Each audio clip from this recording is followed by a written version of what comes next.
One man wanted to win it all. The other had everything to lose. Together, their nuclear missiles brought the world to the edge of annihilation. The island of Cuba becomes the center of the world. Fidel Castro says the Russian missiles are for defense, but for others, they are a deadly threat.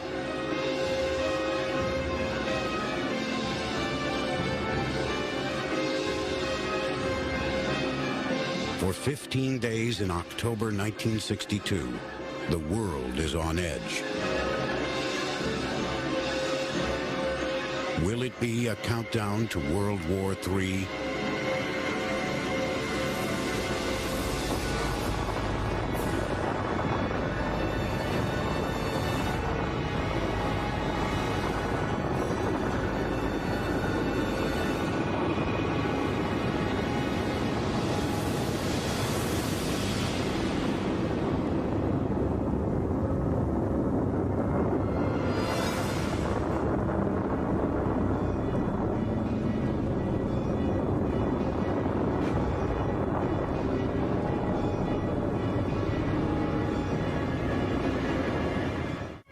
October 22nd, 1962, President John F. Kennedy broadcast a special message to the nation from his office in the White House.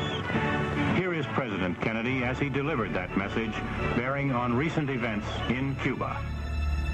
10 seconds to go. Never before have so many waited so anxiously for the words of an American president. Good evening, my fellow citizens. This government, as promised, has maintained the closest surveillance of the Soviet military buildup on the island of Cuba. Within the past week, unmistakable evidence has established the fact that a series of offensive missile sites is now in preparation on that imprisoned island. To halt this offensive buildup, a strict quarantine on all offensive military equipment under shipment to Cuba is being initiated. All ships of any kind bound for Cuba, from whatever nation or port, where they're found to contain cargoes of offensive weapons, be turned back. The message was we were determined to get the missiles out, and we were prepared to fight to get them out. But in the meantime, there is a period where we're not going to fight. We're going to impose a quarantine, and that's implied a time for negotiation. Should these offensive military preparations continue, thus increasing the threat to the hemisphere, further action will be justified. I have directed the armed forces to prepare for any eventuality.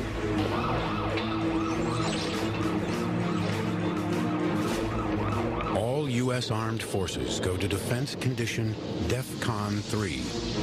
It's just 2 levels away from war, but still no more than a threatening gesture. It shall be the policy of this nation to regard any nuclear missile launched from Cuba against any nation in the Western Hemisphere as an attack by the Soviet Union on the United States, requiring a full retaliatory response on the Soviet Union. Retaliation would come in the form of B-52s, the core of the American nuclear bomber fleet. There are more than 500 available, 66 of which are constantly in the air, directly threatening the Soviet Union. Our goal is not the victory of might, but the vindication of right. Not peace at the expense of freedom, but both peace and freedom here in this hemisphere, and we hope around the world. God willing, that goal will be achieved. Thank you, and good night. Did the president strike the right note with this mixture of strength and caution? He wants to keep options open, avoiding talk of an invasion. In Havana, Cuban officials hear Kennedy's speech, and a conference of leading party figures is called. They're now in a heightened state of alert. Although Kennedy didn't mention an invasion, he did talk about further measures. Cuba has to be prepared for every possibility.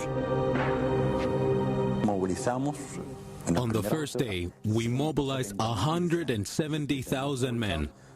In total, there were over 250,000 warriors in the trenches. Socialismo o muerte. Socialism or death.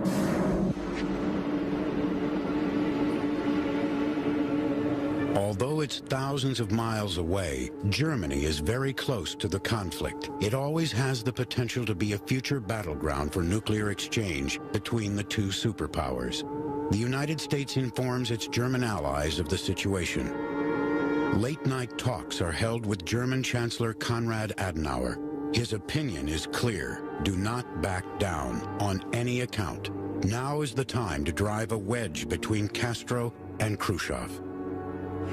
One of Adenauer's ideas was that Castro's role should be played up, because making Castro out to be the bad guy would give Khrushchev the opportunity to back down without losing face. I think that was Adenauer's basic concept.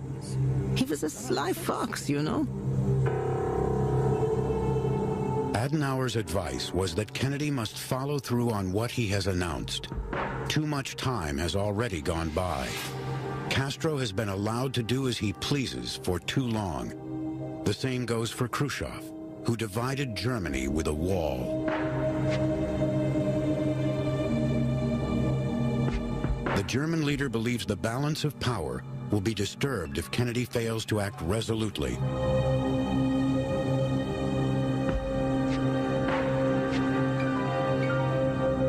The blockade allows the Kremlin to sound the all clear, at least temporarily. Cuba is not going to be attacked, for the time being. Naturally, there was a sense of relief when Kennedy announced the blockade. Because in the language of diplomacy, that means I am prepared to negotiate. Khrushchev wants to demonstrate that there is no need to panic. The public will not see an agitated Soviet leadership heading home. The conference room becomes their dormitory.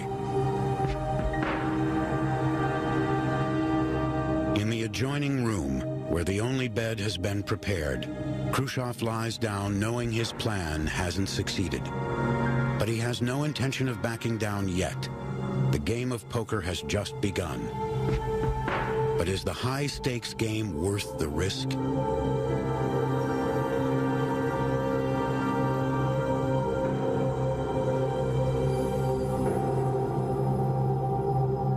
This is where the decisive showdown will take place. Kennedy's armada is moving into position. 60 heavily armed ships form a ring of steel and cannons. Will it be impenetrable? We had heard the president say that we were going to intercept shipping. So the very first question that the commanding officer of the VSOL directed at me was, Commodore, what do I do if we intercept a ship approaching Cuba and he refuses to stop when I ask him to stop? Standard procedure is a single shot across the bow. If this doesn't stop the ship, then guns are fired to disable it. And finally, the ship is boarded. But wouldn't the firing of guns mean war? It was a mistake, I think, not to have considered before the imposition of the blockade what exactly were to be the rules of engagement for our ships. It's possible that there could have been a very serious international incident. A single ship, a single captain, a single pilot acting prematurely could trigger all-out war. All morning, papers carry just one headline: Cuba blockaded. Hundreds of millions read it, knowing this could be the beginning of nuclear war. There was great concern for the families in those days. I can recall when I got off alert that Tuesday following President Kennedy's address, telling my wife to prepare a survival kit, blankets, medicines, and all kinds of paraphernalia, put it in the automobile, be prepared to move at a moment's notice, watch the news, stay abreast of what was going on, and to be ready to move in short notice. Move in short notice, but where to? Would any place be spared if nuclear weapons were deployed? Which corner of the earth will be left intact when the world fell victim to man's whims? When a single flash destroys a world that took millions of years to create.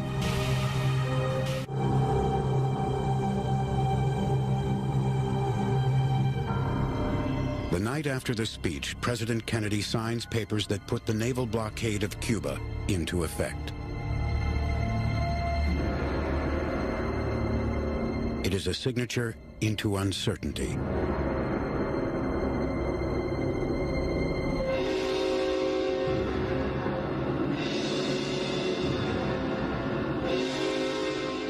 "7,000 miles to the east, Kennedy's Soviet adversary spends the night at the theater.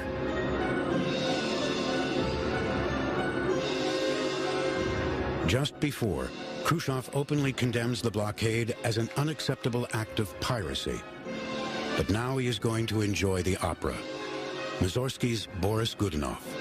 The story of Tsar Boris, who rids himself of another Tsar. Is it a message of sorts?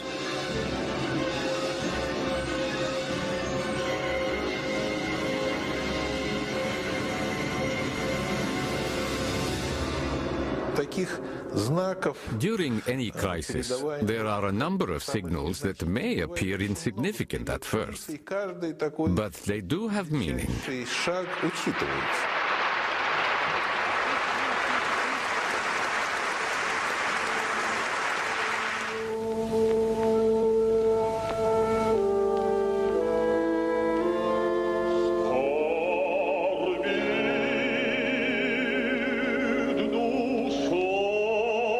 My soul is in torment.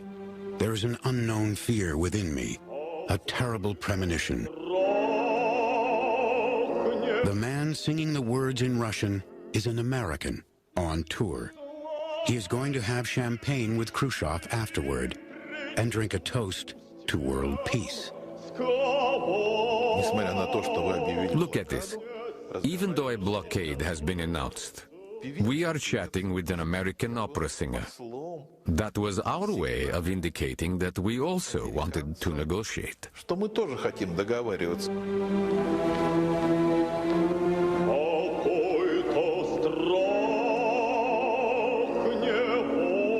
My soul is in torment.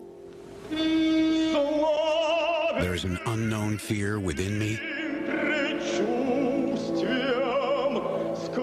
A terrible premonition. The questions are asked, but Soviet vessels are sailing full steam ahead.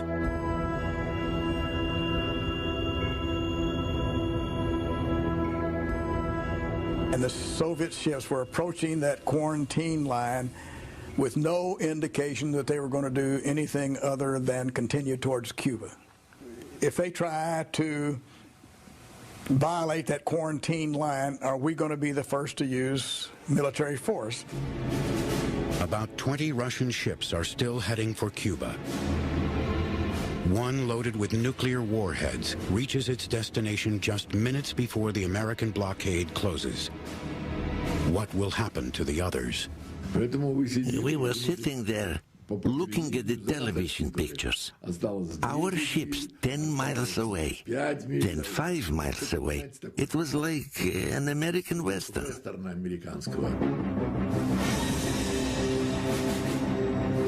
Will there be a showdown? When will the first round be fired? U.S. destroyers are told to fire only on orders from the White House. But suddenly, most Soviet freighters, the ones loaded with weapons, turn around. The remaining vessels stay on course to Cuba. Is it a sign of confusion or cool calculation? It was our way of saying, we will not send our ships across the line you have established. And Kennedy got the message. He did not even try to stop the Soviet tanker, the Bucharest, or the East German passenger ship. The East German cruise ship, Volker Freundschaft, is touring the Caribbean. One of the passengers, Willi Schaefer, is filming on board.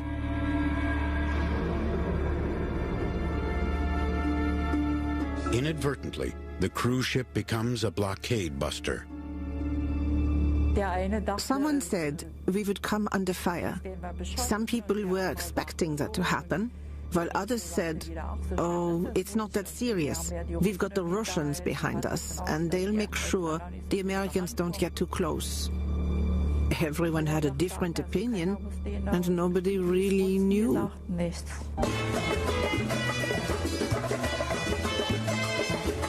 The Volker Freundschaft enters Havana harbor.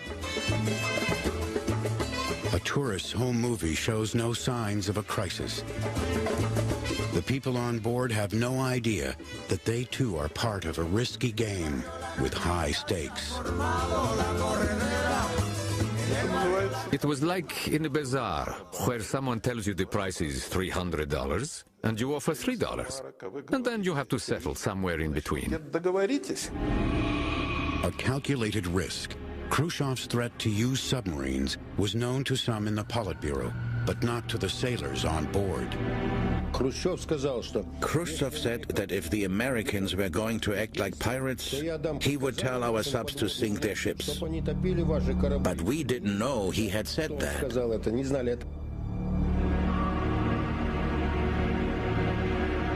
4 Soviet subs are close to the blockade line.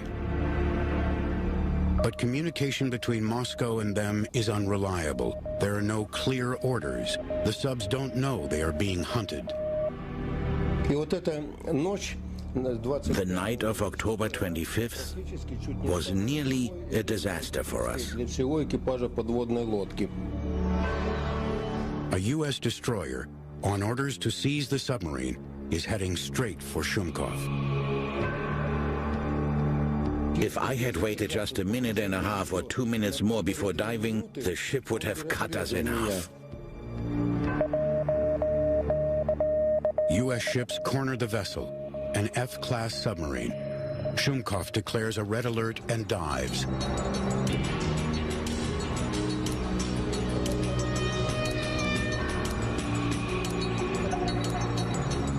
A cat-and-mouse game begins. The ship is armed with 22 torpedoes. Will Shumkov use them?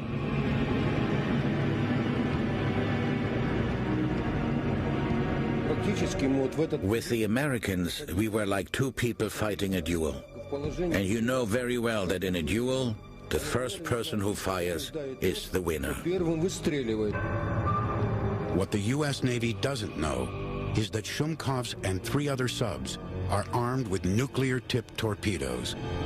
The world is unknowingly on the brink.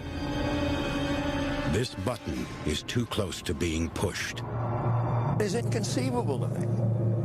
And when we learned that, we later learned that the submarine commander was likely to be out of communication with Moscow, and almost certainly was out of communication. And under those circumstances, he had authority to launch if he believed it necessary. He could have started a world nuclear war.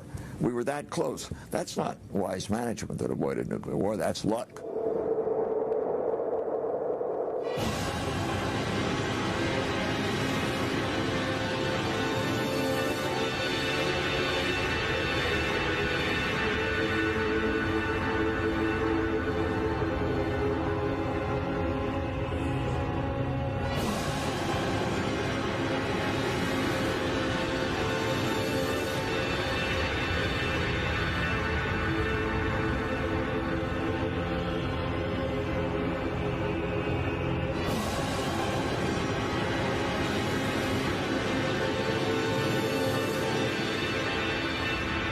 Luck, a benevolent turn of destiny that spared the world. This time.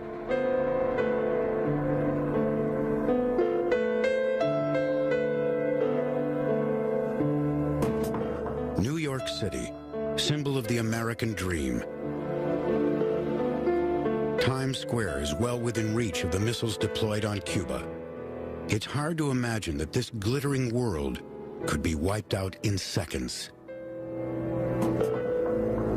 The United Nations building is a symbol of hope for peace among nations. On this day, a war of words is being waged. The U.S. ambassador to the UN, Adlai Stevenson, launches his assault. Stevenson, a man of peace, was in his best form when he gave the speech in the UN and challenged Zorin to say yes or no. Let me ask you one simple question. Do you, Ambassador Zorin, deny that the USSR has placed and is placing medium and intermediate range missiles and sites in Cuba? Yes or no? Don't wait for the translation, yes or no?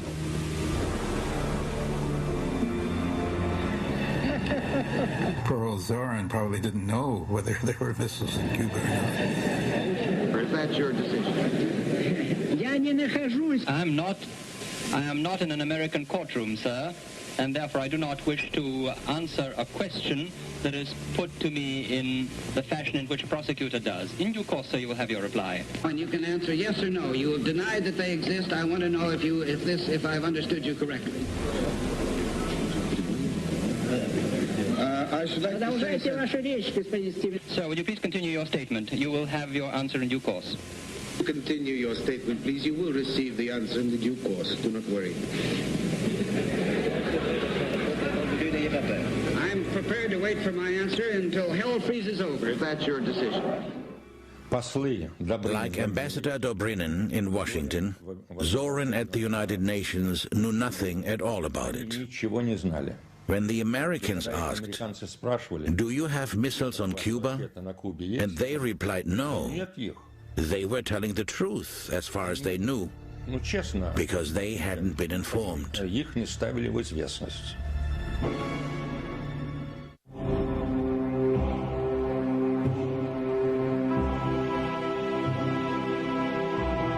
At the same time Ambassador Stevenson was speaking at the UN, the Catholic Church convenes in Rome.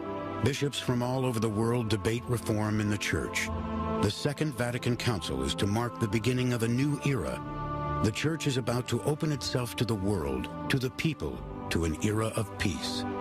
The Pope is familiar with the horrors of battlefields. During World War I, he tended to those injured on the battlefront. He's concerned about world peace. There was a tremendous sense of fear at the time. Of course, all the relevant people were very willing to help broker peace, if it would avoid a potential conflict, a nuclear conflict. Pope John XXIII is respected by both sides.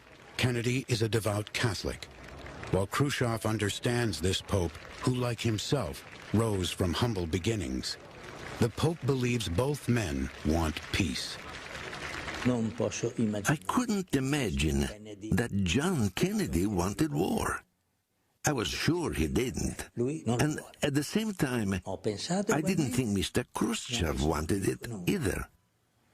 But there were so many political factors involved. Things could get out of hand. The Pope has to act to help prevent this conflict from spiraling out of control. Pope John sends messages to both Kennedy and Khrushchev, as well as to the people of the world. I call on the heads of state to not ignore the universal cry for peace. May they do everything in their power to save the peace.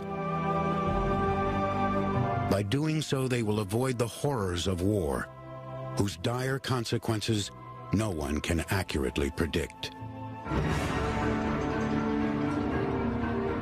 That same afternoon, Khrushchev receives the Pope's message.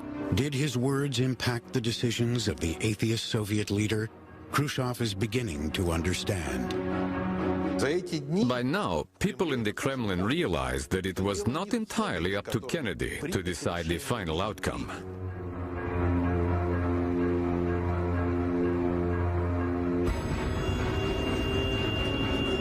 The main point was that the Americans considered these missiles such a threat that the people involved could no longer be guided. They were like an uncontrollable crowd. Something had to be done. There was only one solution. An agreement had to be reached.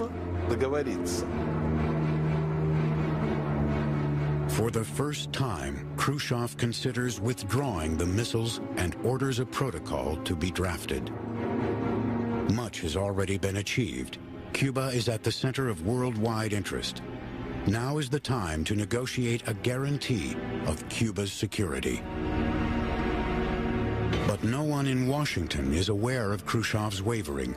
The key players, as well as minor players, are struggling for a solution. At the end of the day, my bureau chief, Robert Donovan, and I went up to have a drink at the tap room of the National Press Club. I told Bob that I would need some money for expenses. The bartender, Johnny Prokop, who was a Lithuanian emigre, overheard us. And he heard me tell Bob that I would be going in on any Marine landing. He went down to the other end of the bar, and there was a Soviet press agency task man. He was also KGB.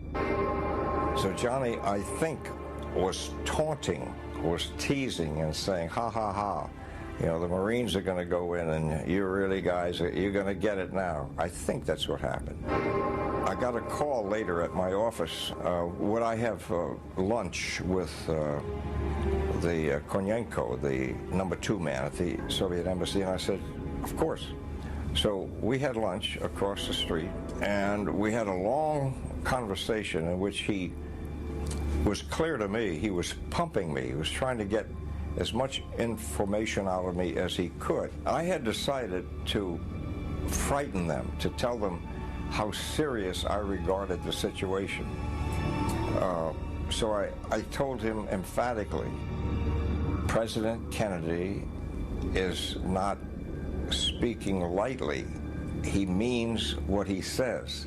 If you don't get those missiles out of Cuba, you are risking an invasion, you're risking retaliatory strikes, not at Havana, but at Moscow itself, and he is not kidding.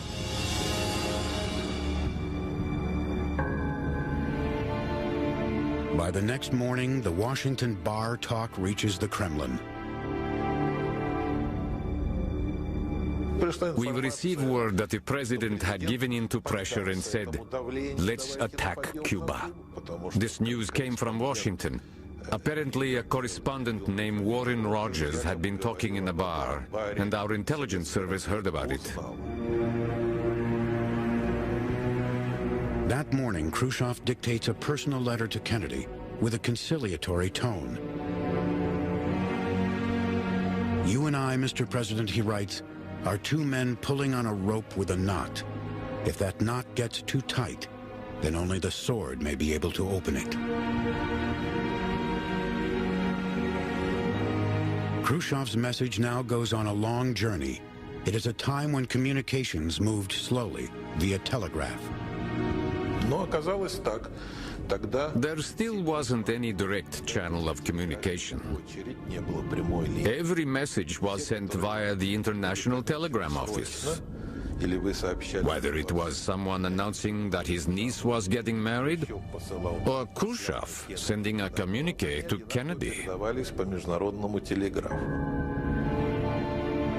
It is not until late that evening that the urgent telegram reaches the addressee.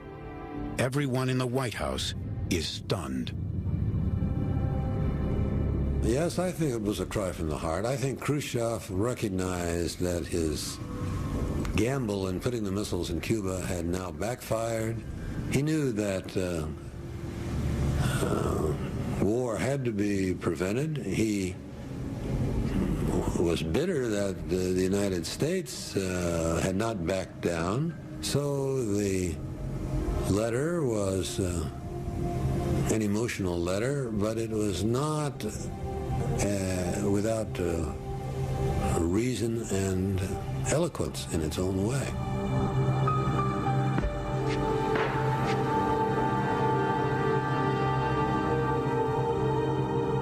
In Havana, no one knows about Khrushchev's message to Kennedy. In the evening, Fidel Castro meets the Soviet ambassador. The Cuban dictator is excited. He wants his say in the crisis between the superpowers. He bets 20-1 that an invasion of Cuba is imminent. A lot of drinking goes on that night. Eventually, Fidel drafts a letter to Khrushchev. Castro sent a letter where he actually said that Cuba had to be protected, and if necessary, the missiles should be used. He was ready to sacrifice his country for the cause of socialism. The Soviet troops on the island think that a strike is imminent. Most expect the United States to launch an attack. They prepare for combat. The Soviet commander on the island, Isa Pliyev, orders the wooden crates containing nuclear warheads moved closer to the missile sites. Without waiting for orders from Moscow, on the night of October 25th, Pliyev distributed nuclear warheads to the units under his command. Then he informed Moscow. Are events spiraling out of control? The people know little about what's going on. The Caribbean is far away.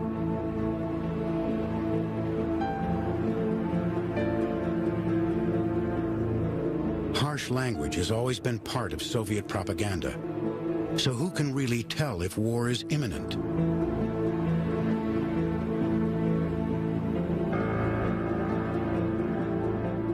For reasons still not entirely clear, Khrushchev feels an American attack on Cuba is at hand. He writes a second letter filled with new demands.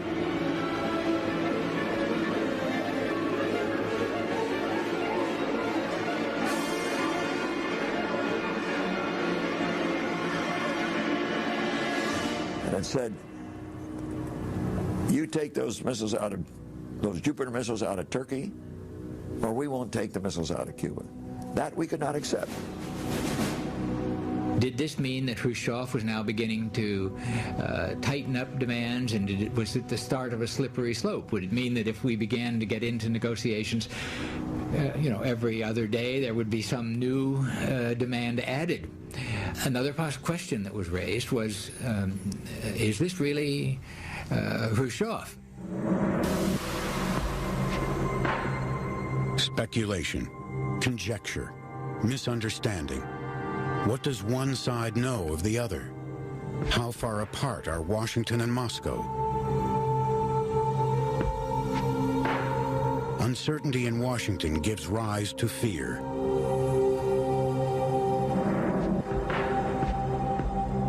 On Cuba, they demand immediate action.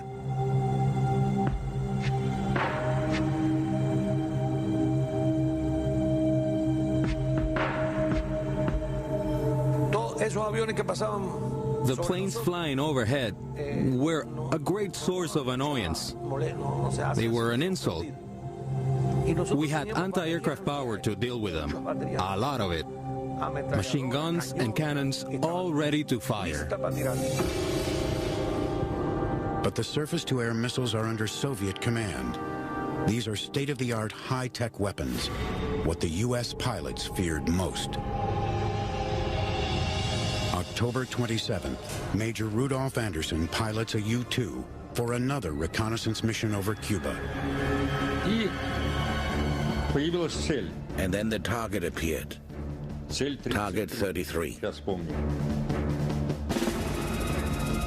The Soviet command in Cuba is on edge.